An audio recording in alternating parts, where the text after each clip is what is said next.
On this example, we have a third grade class that contributed $31.90 in dimes and quarters to the Red Cross. In total, there were 196 coins. Find the number of dimes and the number of quarters that were contributed. So this is another mixture problem because we have, we have a rate, essentially. The rates on this question that I'm noticing, this would be actually the value of the dimes and the value of the quarters. I know it's kind of weird to talk about those as rates, but whenever you're thinking of rates, in this case, it would be $1 per coin. Whenever you see this division, 1 unit per another unit, that's when you can think of it as a rate. And so the formula that I'm going to construct from using this rate, I'm going to multiply this by the number of coins, and I'm going to get a number of dollars. Again, in retrospect, some of these equations seem fairly straightforward, but they're not always, especially when you're approaching these for the first time. So, setting up my chart, I'm going to say the coin value. I'm going to say the number of coins and the dollar value. When I say coin value here, I mean the value per coin, so maybe I should write that a little differently.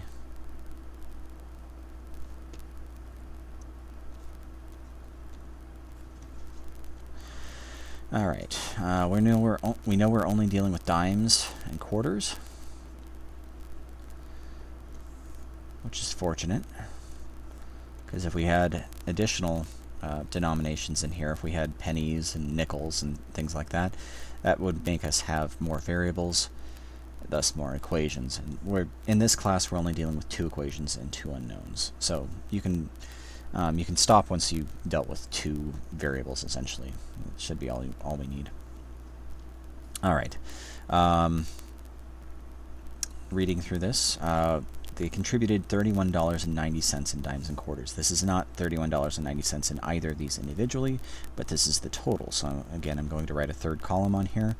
This is a dollar value, so I'll put it over here, 31.9. All right, let's see.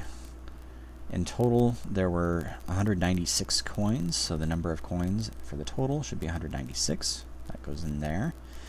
The only other things I can see that we can really write in here are the value per coin for dimes. Dimes are worth 10 cents each.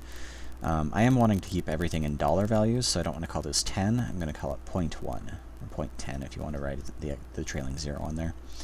And for quarters, they're worth 25 cents each, so I'll call it 0.25. All right, so those are all the values that I can see to write in here. It's time to assign some variables.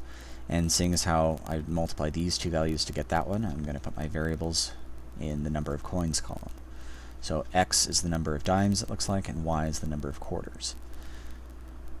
And I can fill in the rest of my equation here. 0.1 times x is the dollar value for dimes, and 0.25 times y is going to give us the dollar value for quarters. All right, so now, once we've set up our equation like this, you'll notice in general, this value right here, this the total for the value per coin, this oftentimes does not make sense to even put a number in there.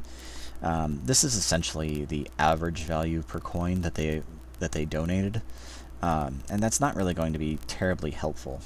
First off, it's not going to just be the number of the value per coin of these added together.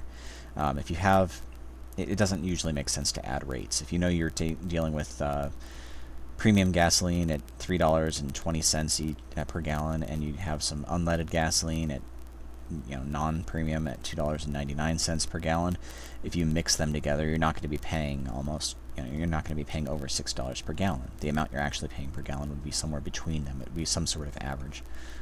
So you don't really add rates in the same way that you can add other numbers. In any case, that was a little bit of a tangent. Let's get back to the problem at hand. We need to get our 2 equations, and the 2 equations are what I just circled here. X plus y equals 196. That says the total number of coins is 196.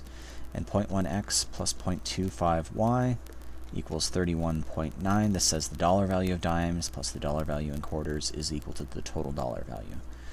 Those are my 2 equations. Now, to solve this, kind of moving on, I would like to not have decimals floating all over the place here. So I might do something like multiplying through, if I wanted to get rid of all the decimals, I would want to multiply through everything by 100, because I would want to move this decimal place 2 places over. But I think I'm going to be satisfied just moving the decimal place 1 place over. So I'm going to multiply the second equation rather by 10. Let's see what happens when I do that. I get x, because moving the decimal place here gives me 1x, so I just write x, plus, let's see, move the decimal place once there, we get 2.5y, and move the decimal place here once, we get 319. So it almost cleared up the decimals. There's a little bit left over. The first equation is still there, x plus y equals 196.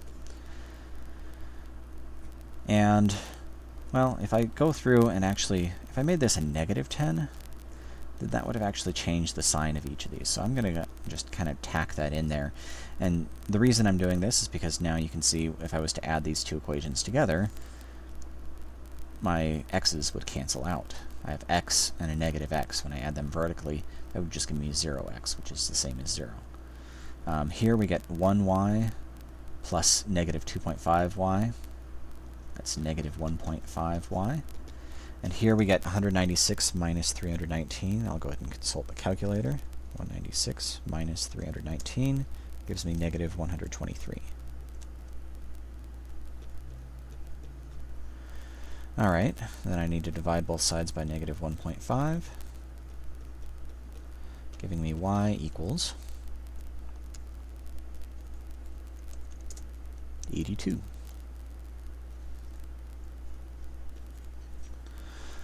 That tells me, let's see, y, consulting my chart, y was the number of quarters. I still need to find the number of dimes. I still need to find x. Find x. To find x, it looks like the first equation is pretty straightforward. There's no multiplying or anything like that. X plus y equals 196.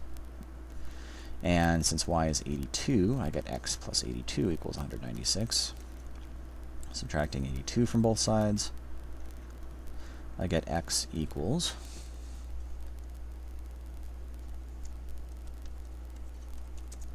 114.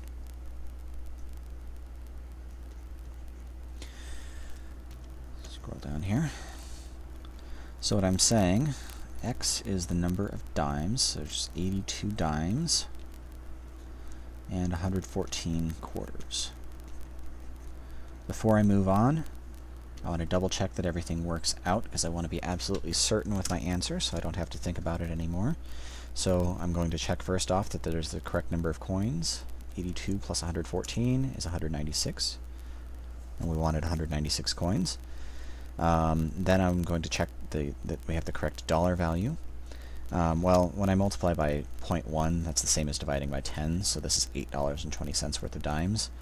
For quarters, well, actually, you know what? I'm just going to type it in like I wrote the equation. 0.1 times 82 plus 114 times 0.25 gives me 36.7. And I made a mistake somewhere.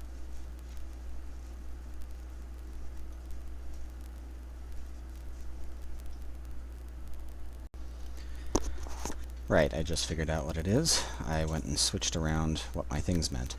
X is the number of dimes, so this should be 114 dimes and 82 quarters. Let's double check to make sure that works. So you can see it's definitely to your advantage to double check these things.